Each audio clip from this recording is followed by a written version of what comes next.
कोरवा के गाभी माटी खाने गेला शांति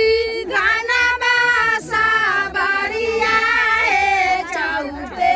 डाला साड़िया माटी खाने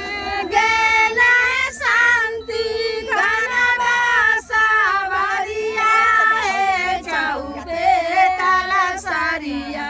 गरी गेला बीचे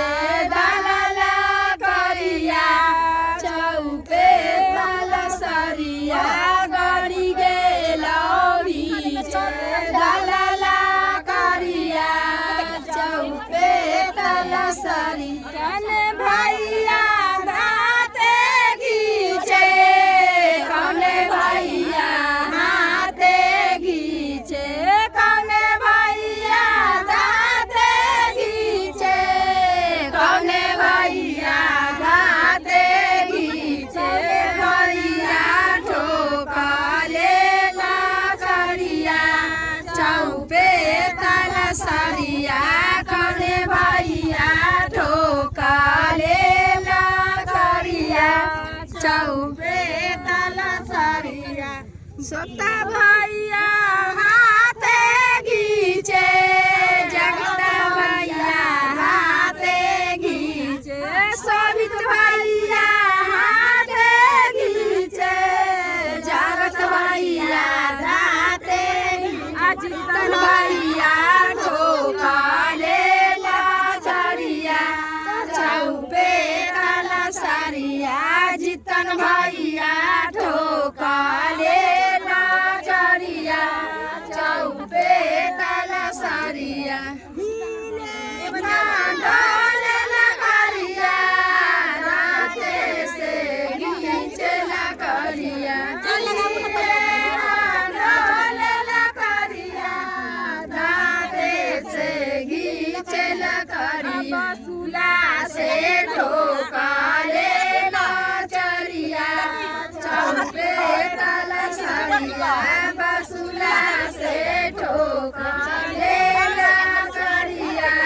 चौपे तल सरिया अरे कहाँ जाइ छी नानी के बुलाते जो ना बहरा निकले ना बहरा माटी खाने के लिए जीना माए माटी खाने गेलिए हे राम जी पापा का खाना माए मीरा मैया हे राम जी ठोकरन के मारिया हे मम्मी नीरा मैया हे राम जी ठोकरन के मारिया पानी देखी पटै जाके घीचे ना भीतरी ना बात घीचे